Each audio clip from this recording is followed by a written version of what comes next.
Oi, pessoal do primeiro ano, tudo bem? Aqui é a professora Daniele, trazendo as atividades dessa semana 11 a 15 de maio.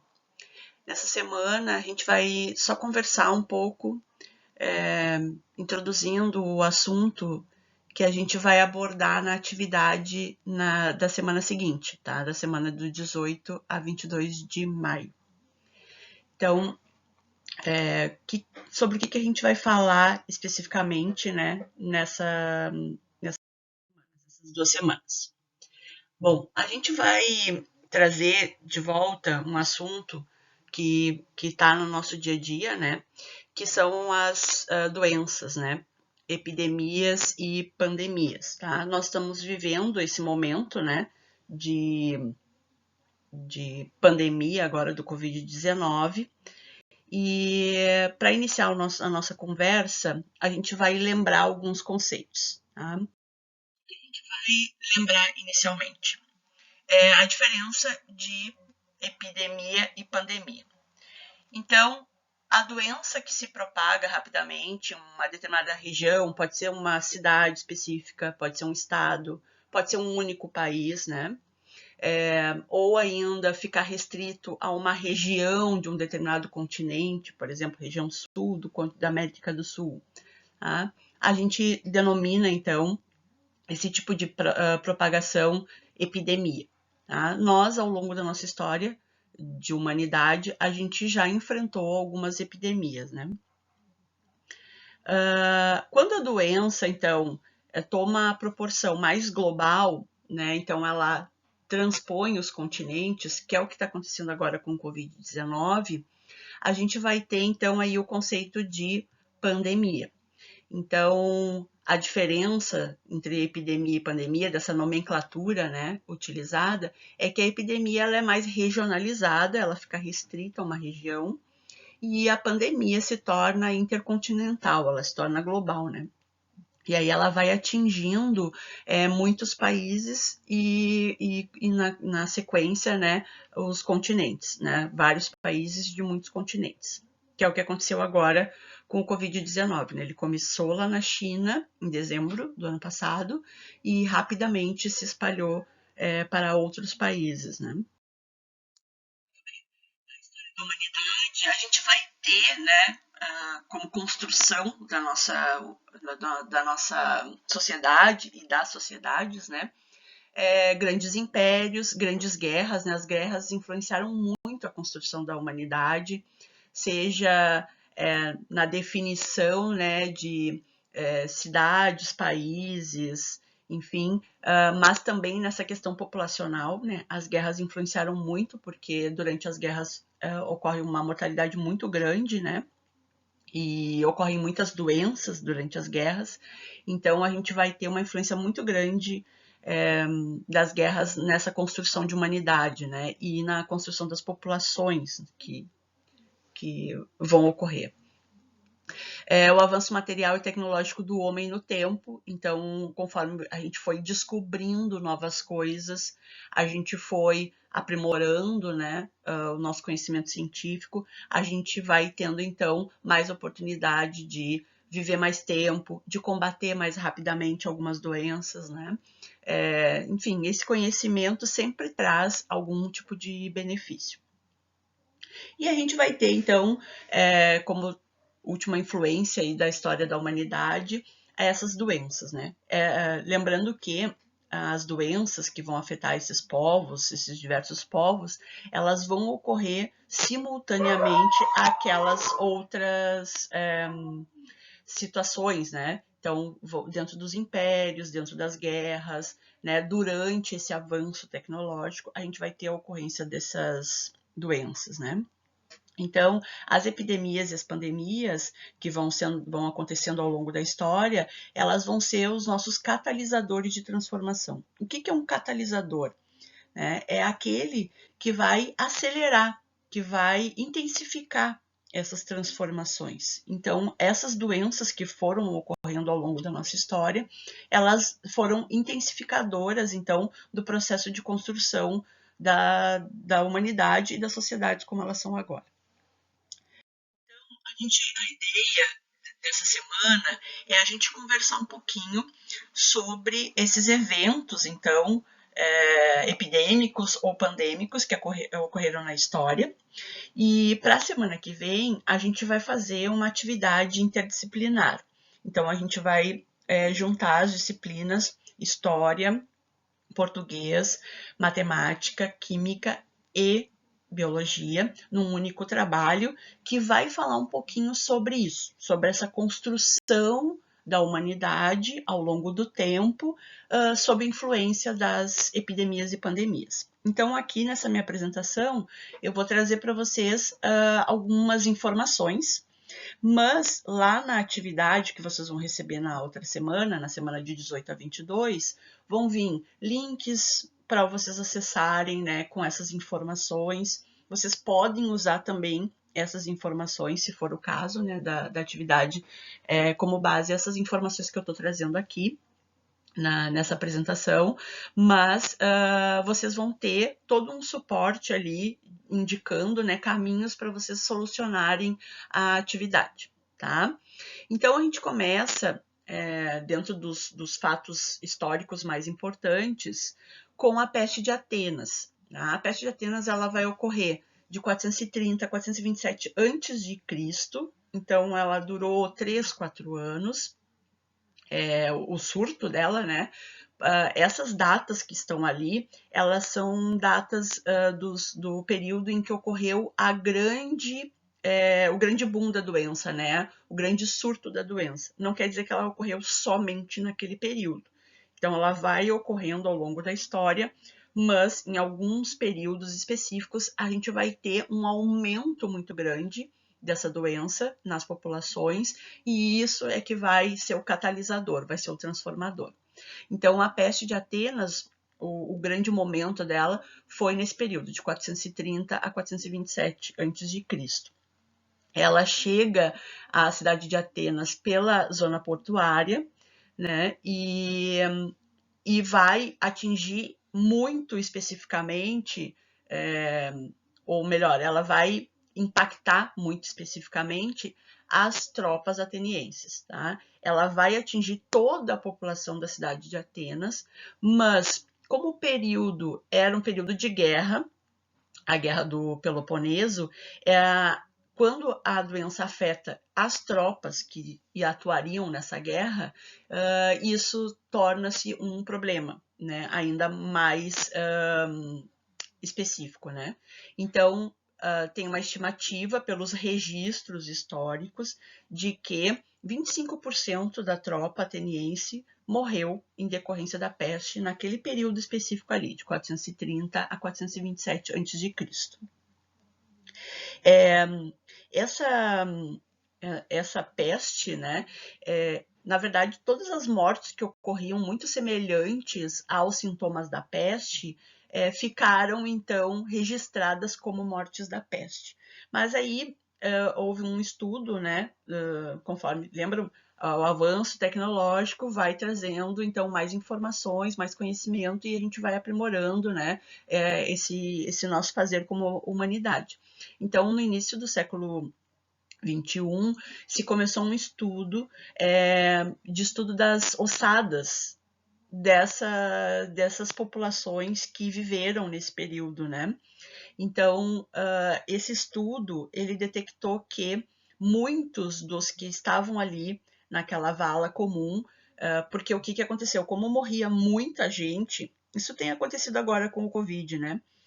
Como morreu muita gente, os ritos funerários eles foram esquecidos, não dava para se aplicar isso, né?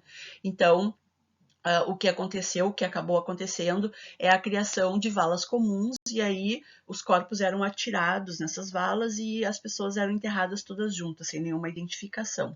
Então, quando se descobriu algumas dessas valas nos processos de escavação, foi feito um estudo dessas ossadas, e aí então se detectou que muitos desses mortos que foram diagnosticados na época com a peste de Atenas, na verdade, eles tiveram febre tifoide, que é um outro tipo, né,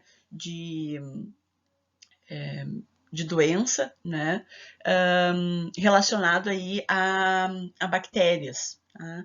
Assim como o tifo também. Então, a febre tifoide e o tifo, elas são doenças causadas por bactérias, né?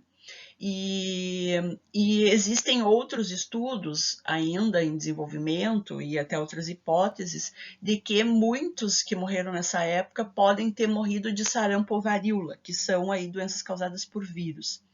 Então, na verdade, o que aconteceu? Muitas pessoas foram acometidas de doenças nesse período, até porque era um período de guerra, né? Então, a estrutura de cidade se modifica em períodos de guerra, e com essas aglomerações, em função da guerra, muitas doenças se acentuaram nesses períodos. Só que o registro histórico foi como peste, né? Como a peste de Atenas. Então, é o primeiro registro de grande impacto. Existem outros registros na Bíblia também de peste, porém, no registro histórico, né, a peste de Atenas é o primeiro que tem essa marca, né, de grande morte, de grande mortalidade nesse período.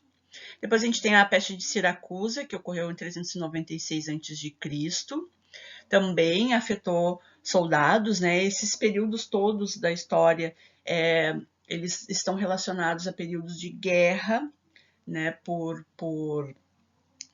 território. Então, a gente vai ter, sempre que a gente vai ter registros de guerras, vocês vão ver que vai ter associado algum tipo de doença em evidência naquele período. Então, a peste de Siracusa foi um caso, né? Então, o exército estava sitiando a cidade de Siracusa, na Itália, e a doença surgiu entre os soldados, provavelmente vindos, né, de outras regiões, e rapidamente esse exército, então, foi acometido da doença e ocorreu um grande número de mortes, né? Depois, o próximo registro é a peste de Antonina, no século II, aí já é depois de Cristo, né? Em 166 depois de Cristo. Então, acometeu a cidade de Roma, estendeu-se aí pela Itália, né? Chegou na França, vai então atingir outras cidades europeias, e ela teve esse nome porque uma das vítimas foi o Marco Aurélio, imperador, né? E ele era da linhagem dos Antoninos, então o nome da peste foi dada em função dessa doença ter acometido muitos dessa linhagem, né, dos Antoninos. Depois a gente tem a peste justiniana, ela vai ocorrer então no século VI, vai atingir o imperador Justiniano, e é por isso o nome da doença. Vamos ter ali uma estimativa, então, de 10.000 mortes por dia, tá? E a peste justiniana, ela é causada por uma bactéria, a Yersinia pestis, que vai ser a mesma causadora da peste negra depois no século XIV. Então, a gente tem aí, né, um pulo na história. A Yersinia pestis, ela é transmitida através da picada da pulga que ocorre em roedores, em ratos, e aí a questão muito do saneamento básico, do não acúmulo de lixo, porque isso vai atrair esses animais, né, os ratos, e se eles ficarem circulantes entre as populações humanas, é óbvio que o contato com esses animais vai causar, então, esse impacto direto na saúde das pessoas, né? Os roedores, eles são animais que se alimentam de uma diversidade muito grande de alimentos, então eles podem procurar, podem ficar atraídos, né, por esses restos de alimentos, se a gente tiver lixo acumulado, né, não houver o acondicionamento correto da água, por exemplo, que é o que acontecia nesse período, né? Então a gente tinha lá na construção das cidades um acúmulo muito grande populacional nos grandes centros, e isso acabava ocasionando então essa falta, né, de condições sanitárias adequadas. Então, depois da peste justiniana, eu coloquei aqui a peste negra, que foi muito importante, tá? a gente tem aí uma estimativa de 1/3 da população europeia ter sido dizimada em função da peste, dessa peste negra ou bubônica. Ela tem esse nome de peste bubônica porque na pele vão se formar bolhas grandes, né, que na época ficaram conhecidas como bubões. Então, por isso o nome, né, peste bubônica. E aí, ao longo, então, do período de ocorrência, ali foi um período grande de ocorrência, lembrando que esse período foi o de maior mortalidade. A peste negra, então, ela existe lá desde o século VI, lá ó, na peste justiniana. Ela é causada pela mesma bactéria e ela vai ter os mesmos sintomas, só que na época, no século VI, ela foi chamada de peste justiniana em função de ter acometido o imperador, né, Justiniano, mas é a peste negra, é a peste bubônica. E ela existe até hoje. Óbvio, com muito menos ocorrência, porque agora a gente já conhece, já sabe como tratar, já sabe como evitar, né? Então, ela ainda existe hoje. Tá? E ocorreram outros pequenos períodos epidêmicos da peste bubônica, em menor escala, né? Então foram epidemias e não pandemias, mas aqui no caso, nesse período do século XIV, de 1347 a 1353, ela se tornou pandêmica, tá? E então aí a gente tem uma estimativa de cerca de 100 milhões da população europeia e 24 milhões da população do Oriente, né? E acredita-se que ela tenha surgido na China também. Depois a gente tem aqui a gripe espanhola, que aí ela já é do século XX. A gripe espanhola ela teve uma duração mais ou menos de 2 anos, tá? Ela é causada, o surto, né, pessoal, mais ou menos 2 anos. Ela ainda existe hoje, só que agora ela é controlada porque a gente tem a vacina.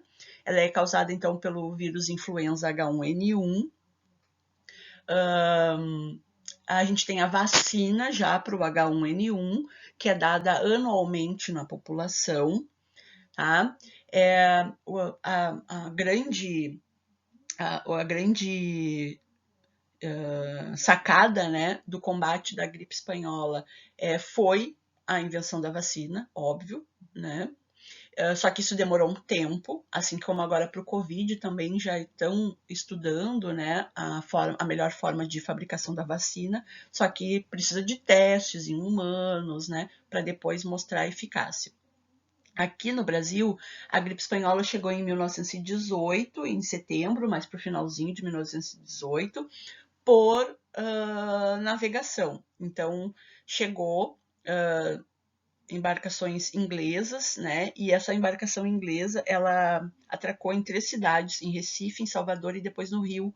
E conforme ela ia atracando, ela acabava deixando passageiros, né, nessas cidades, e esses passageiros estavam acometidos da gripe espanhola. Tá? Aí ela se espalhou pelo Brasil, né? Essa conexão Rio-São Paulo é muito grande, então São Paulo foi uma cidade muito atingida pela gripe espanhola e acredita-se que metade da população paulistana tenha se contaminado. Não quer dizer que elas morreram, tá? Foi casos de, então, confirmados de contaminação. É muito, pessoal, 50% da população é muita gente contaminada, tá? A gripe espanhola, assim como outras gripes, elas são transmitidas pelas secreções respiratórias. Então, quando a gente tosse, espirra, né? E por isso, então, os cuidados para que as pessoas não se... Tem o ebola, tá? Esse período aqui, 2013 a 2016, foi o grande surto do ebola. Ele ainda ocorre hoje. Ele é muito restrito do continente africano. Em 2016, se não me engano, teve um caso de suspeita aqui no Brasil, mas não foi confirmado, tá? A pessoa não tinha ebola.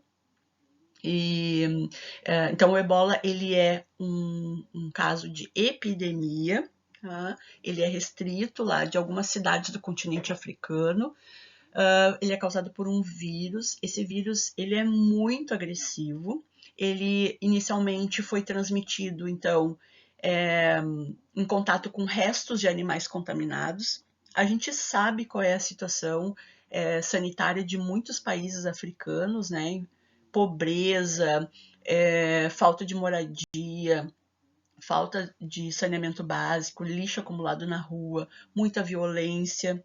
Então, essa falta de condições sanitárias e condições adequadas de vida para essas pessoas acabaram fazendo com que, então, esse vírus se transmitisse dessa maneira, inicialmente. Só que depois que a pessoa pega o ebola, ela pode fazer, então, a transmissão de pessoa para pessoa. E aí, essa transmissão de pessoa para pessoa é através das secreções. Então, saliva, sangue, fezes, urina e sêmen. Então, relações sexuais transmitem ebola. O contato com urina e fezes, aí a questão sanitária, né? E a saliva, então, ao espirrar, ao tossir. Então, qualquer contato tem chance de transmissão.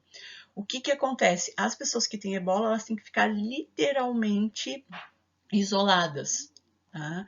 E uma coisa que é interessante do ebola é que ainda não se descobriu um tratamento específico para ele. Então as pessoas são isoladas, elas têm todo um controle aí de água, enfim, que elas possam ter.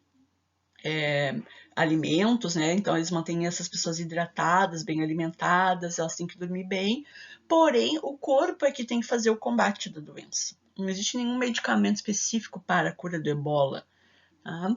Então, muitas pessoas vão a óbito porque o corpo não dá conta de combater essa infecção e aí acabam morrendo, né? Então, nesse período aí de 2013 a 2016, que foi o grande surto, ocorreram 28 mil pessoas infectadas e 11 mil mortos. Tá? É quase a metade.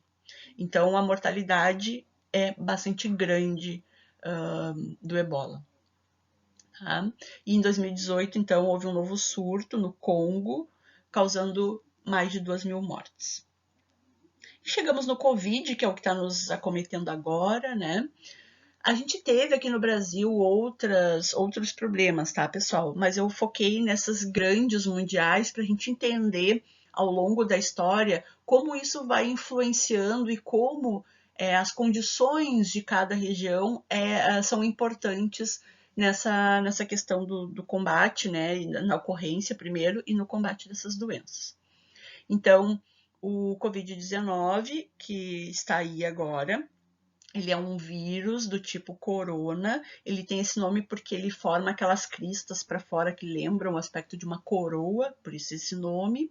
Esse vírus corona, ele é do tipo SARS-CoV-2. Tá? São vírus, então, que atacam as vias respiratórias. A diferença de uma gripe comum é que na gripe comum a gente não tem a falta de ar e no caso do Covid e de todos os SARS, a gente tem a dificuldade respiratória. Tá? Existe um outro tipo de SARS, de vírus SARS-CoV, que também causa essa dificuldade respiratória e aí normalmente causam mortes por insuficiência respiratória aguda, tá? Que é uma das causas, né, de mortes também do Covid-19. Então eu peguei aqui para a gente ter uma ideia dos números mais atuais, né, até o dia 7 de maio. Eu estou gravando esse vídeo dia 8 de maio, então eu peguei dados até o dia 7. Até o dia 7 de maio existiam, então, no mundo 3.672.238 casos confirmados, e ali tem uma informação importante, né? 83 mil casos novos em relação ao dia anterior, então 83 mil casos novos por dia de Covid-19, 254 mil mortes, tá? 6 mil a mais, 6.569 a mais do que o dia anterior. Então, é bastante grande, né, o número de mortes relacionadas. Eu peguei essa informação aqui, essa do mundo, desse site aqui, tá, que é um site, e esse site aqui, ele é da Organização Pan-Americana de Saúde, que é relacionada, né, ela é um órgão da Organização Mundial de Saúde, que é a famosa OMS, que tanto citam agora nas reportagens relacionadas ao Covid-19, né? A OMS indicou fazer tal coisa. A OMS é a Organização Mundial da Saúde. E a gente tem uma organização dessas para cada região, né, do mundo, e aqui, então, para nós, ela é a OPA, Organização Pan-Americana de Saúde, OPAS, né? Então, esse site da OPAS, ela vai trazer informações atualizadas sempre, e ali é um site muito legal, até que se vocês quiserem entrar, recomendo, que traz informações, né, dados, expectativas, dicas de como se cuidar, por que está sendo indicado essas recomendações agora. Tá? É um site bem legal. No Brasil, então, a gente tem mais de 136 mil casos confirmados, com mais de 9 mil mortes. No Rio Grande do Sul, 2.100 casos confirmados e 90 mortes. Esse dado do Rio Grande do Sul é do dia 6 de maio. E em Porto Alegre, 511 casos confirmados e 17 mortes. Também é um dado do dia 6 de maio. Tá?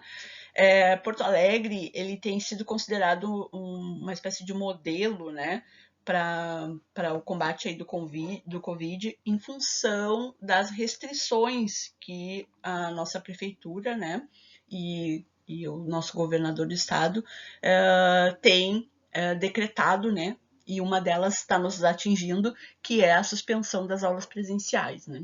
Então, essas medidas elas foram importantes para conter esse avanço da doença aqui na nossa cidade. Como em todos esses casos, tá? Aglomerações de pessoas, seja por qual motivo, pela guerra, né? Porque as pessoas estavam migrando, porque não tinham o que comer, então procuraram regiões mais ricas nesse sentido, né? Então, essas aglomerações, sejam por que motivo ocorreram, elas foram importantes disseminadores das doenças, tá? Falta de higiene, das condições sanitárias, então a questão da água, do acúmulo de lixo, né? As questões de higiene pessoal, as pessoas não tomavam banho todos os dias, né? Porque não tinha essa questão da água distribuída como a gente tem hoje. Então, isso são fatores muito importantes na disseminação de doenças. Tá? Atingiu parcelas mais carentes da população, tanto é que em muitas delas ali, os ricos fugiam para o campo, né? Então, uma das medidas era isolamento. Ok, vamos nos isolar aonde? Nas nossas fazendas. Então, fugiam para o campo e ficavam lá tentando se resguardar, né? Se precaver do contato com a doença, tá?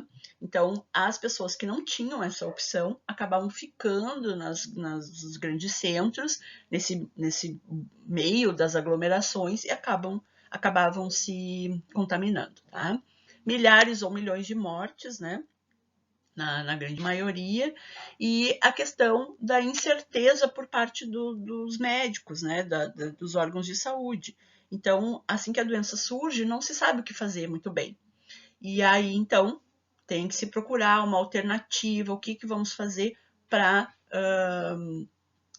dar tempo para que se descubra o que está acontecendo e como vai se fazer o combate efetivo. Em todos esses casos, a recomendação foi o isolamento ou distanciamento social.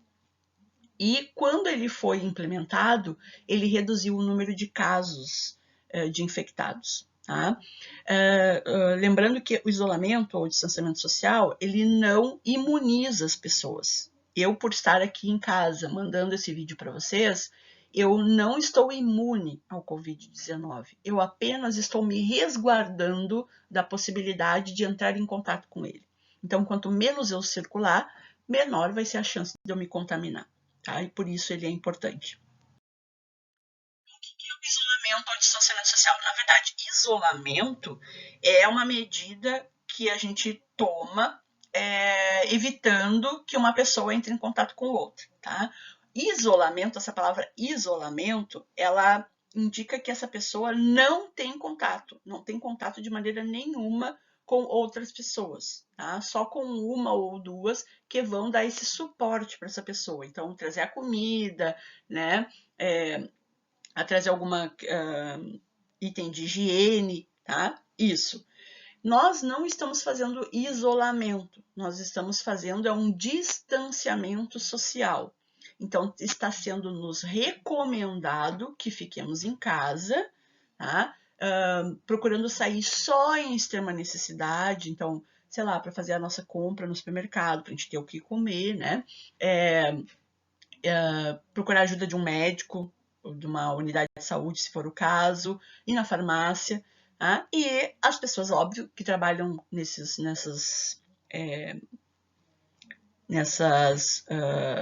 tipos de atividade, né? Comércio, farmácia, né? O supermercado, melhor dizendo, a farmácia, as pessoas que produzem os alimentos, que distribuem os alimentos, essas sim, porque elas é que estão nos dando o suporte.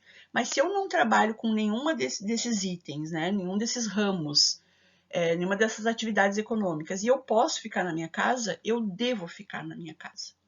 Então, a recomendação foi fechamento de escolas, de algumas atividades comerciais que não eram consideradas essenciais, né? E de outras atividades que também não eram essenciais, como, por exemplo, construção civil. Ah, mas tinha uma obra de um hospital. Bom, essas situações particulares, elas foram mantidas. Tá? Mas a construção de um prédio que depois ia ser comercializado, isso não é essencial agora no momento. Então, essa atividade foi interrompida.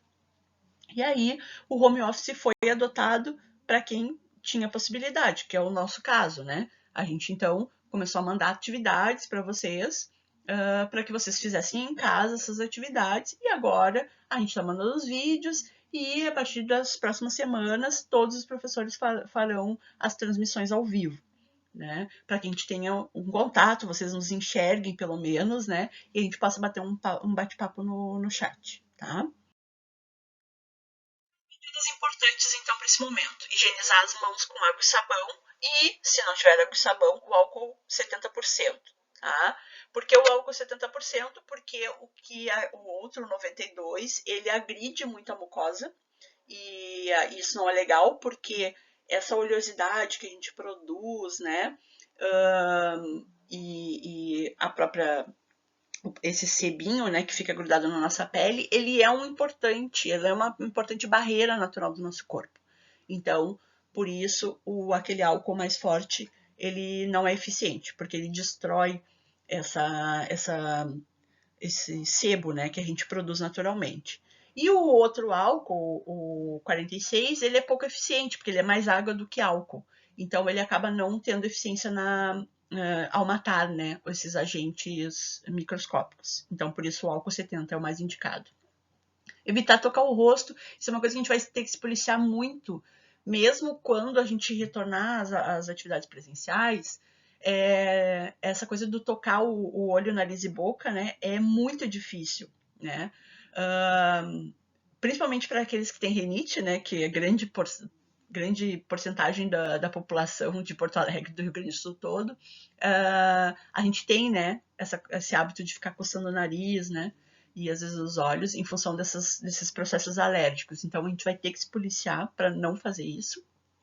O uso de máscaras, que já está sendo obrigatório em algumas situações, né, a maneira de cumprimentar, então, não chegar abraçando e beijando, né, só cumprimentos de longe, né, acenos, e a questão da solidariedade. Então, coloquei aqui embaixo até os meus avatares fazendo algumas dessas situações, então lavando as mãos aqui com água e sabão, né? O ficando em casa, que é importante, e esse do meio que eu coloquei tá relacionado a essa ação solidária, porque algumas pessoas no início se preocupou muito com a questão dos idosos, né? Porque no registro de outras regiões do mundo onde ocorreram já os primeiros casos, a população de idosos foi a mais afetada. Então, foi onde ocorreu o maior número de mortes. E aí, então, primeiro se pensou muito nos idosos, que eles tinham que ficar em casa, que eles não podiam sair. Ah, mas os idosos que moram sozinhos, como é que vai ser? Então, algumas pessoas se propuseram fazer compras no mercado, né, para essas pessoas, ir à farmácia, passear com animalzinho de estimação. Então, essas ações solidárias, elas foram muito frequentes no início. E agora, esse ser solidário está muito mais relacionado com a questão econômica, porque muitas pessoas perderam seus empregos, não tem, né, mais como se manter, e nas populações mais pobres, lembra lá, as mais afetadas, populações mais pobres, isso é um problema, as pessoas estão ficando sem comida. Então, algumas campanhas estão sendo feitas, né, para que essas pessoas possam, então, ter pelo menos alimento, né, nesse período. Agora é um momento da reflexão para a gente ir encerrando, né? A nossa cidade estava preparada para esse momento? Todos que vivem na nossa cidade apresentam as mesmas condições de saneamento básico? Algumas cidades do nosso estado estão enfrentando ainda o racionamento de água em função da estiagem, a falta de chuva. Você já imaginou isso acontecendo aqui na nossa cidade? Se uma grande quantidade de pessoas adoecer ao mesmo tempo, todas elas terão as mesmas condições de acesso à saúde e a tratamento? As questões econômicas que eu falei agora há pouco, né, que muitas pessoas estão perdendo seus empregos. Como é que as pessoas estão fazendo para manter as suas fontes de renda? Então, esses são questionamentos que eu deixo para vocês refletirem e que vão fazer parte também da construção da tarefa que vocês vão ter na semana que vem, tá? Na semana que vem a gente vai fazer essa tarefa interdisciplinar, tá? Vão vir as orientações, obviamente, como sempre tem vindo, mas eu deixo aquelas perguntas ali para vocês já irem pensando, né, refletindo a respeito, para que a gente possa ter a resolução da tarefa, tá? Ela vai estar relacionada a isso, o que nós temos que fazer para resolver essa situação, tá? Me despeço de vocês, desejando que vocês tenham uma boa semana de estudos. Se liguem nas lives que vão vir por aí, né? Se liguem nos horários. Vamos nos falar, então, a partir da próxima semana. Mandem as suas dúvidas através do portal da Iônica, tá? Vocês têm que me perguntar lá para que até na live eu já tenha um direcionamento do que está sendo dúvida para vocês. Se não for dessa atividade específica agora, né? De coisas que ficaram acumuladas das outras atividades, mas me mandem perguntas, pessoal. Eu deixo sempre recadinhos lá na Iônica e vocês não estão me respondendo, tá? Então, peço que vocês me deem esse retorno. Beijo para todos e boa semana.